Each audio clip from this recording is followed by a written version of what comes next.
AJ here. So the fall is the perfect time to start moving and rearranging plants. I've been meaning to relocate these crocus roses for quite some time. So in this bed right here, I've got 4, 1, 2, 3, and 4 right here in between this arborvitae and this boxwood hedge. Oh, how lovely. Thanks for fertilizing my boxwood. So at one point in time, these boxwood were pretty small, this arb was pretty small, and these roses had sufficient space and air to flourish in this area. They've overgrown their area, and it's time to relocate them.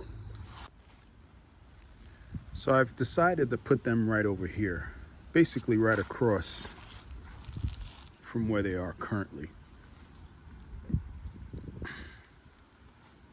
What I'm gonna do here is just make a half circle bed from the edge of that patio outward.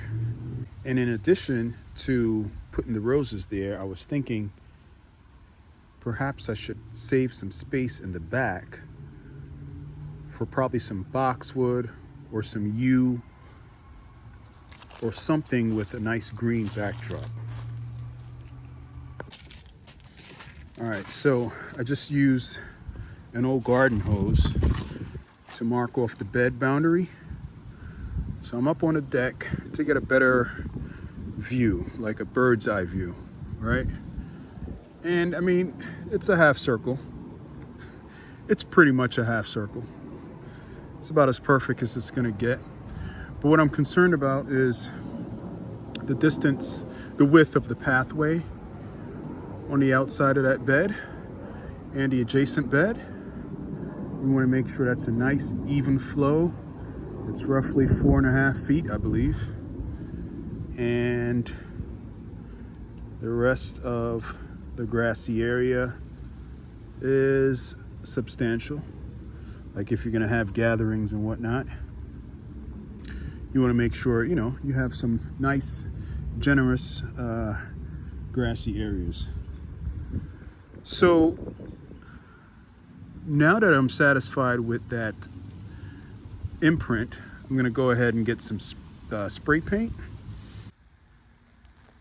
All right, before I spray paint, I'm gonna measure this bed to make sure the dimensions are exactly, well, roughly what I need.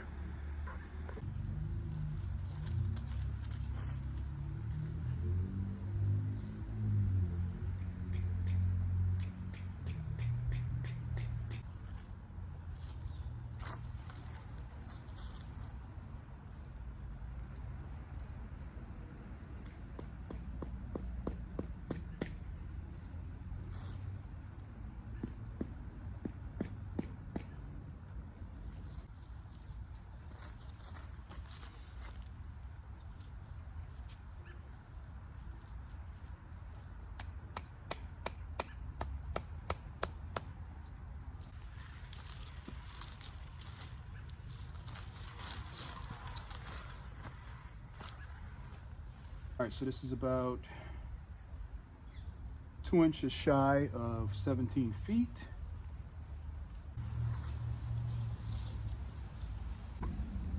So 9 feet from the front to the back and 17 feet from side to side. All right, so for this bed, now that I know the length and the depth, I can consciously decide how many roses to put in here. So I'm thinking for the back row, I can pack in about 7 boxwood. So 7 boxwood that I know once they're trimmed into a hedge will take up about 1.5 feet or 18 inches in width from front to back. And then in front of that, I can probably put, let me think, If I put those 4 roses, I know they will generally get to be around 3 to 4 feet wide. Not worried about so much how tall they get. So we're already talking, let's just say 2 feet wide for the boxwood, 4 feet wide for the roses. So that should take up all that space behind that mallet right there. So that will be roses. So that will be boxwood, and there will be roses right here. And then I still have this generous front area of the bed. Let's see. 1, 2, 3, 4. So I'll still have 4 feet of play in the widest, most area of the bed, obviously, to plant something else. Maybe a medium-high ground cover that doesn't get higher than 18 inches. That'll be nice to pack in the front. So I'll decide all of that when the time comes as far as what ground cover material to use. Clearly I don't have the boxwood at this time, but I do have the roses. The obvious obstruction I have is this maple tree right here.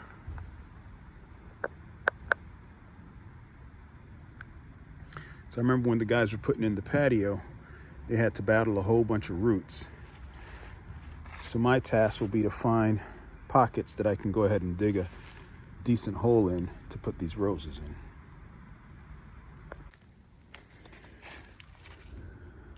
So looking at the state of these roses, they're very long and spindly.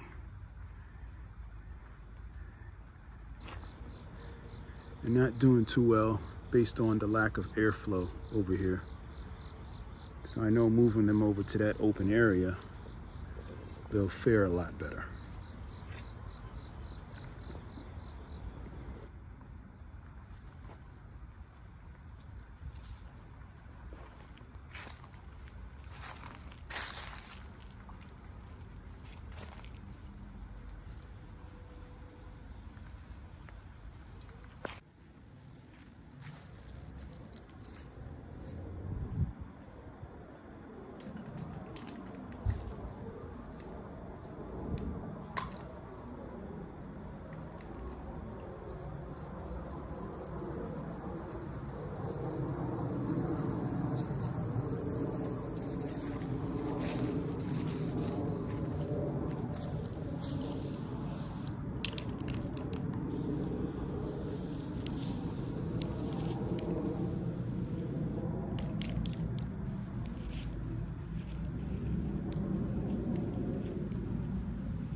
I kind of decided to use a darker color because the ground looks so dry and so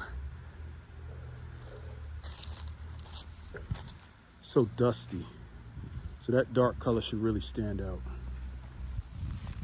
All right, guys, so in a nutshell, that's how I designed a garden bed. Really simple. Use a garden hose. Some people actually use white powder or probably sand, depending on the contrast of the ground. Then I follow up with the spray paint, and then I took measurements. Clearly, you want to take measurements because you want to make sure the plant choices will be able to fit within that designated space. All right, guys, see you on the next one. I'll show you an update once I get those roses planted, and I'll probably insert those boxwoods when they go on sale either next spring or before the ground freezes. I'll look for a sale and see if I can find at least 7 boxwood to plug in the back. And then, like I told you guys, I'll go ahead and plug in all the ground cover plants next season. See you on the next one.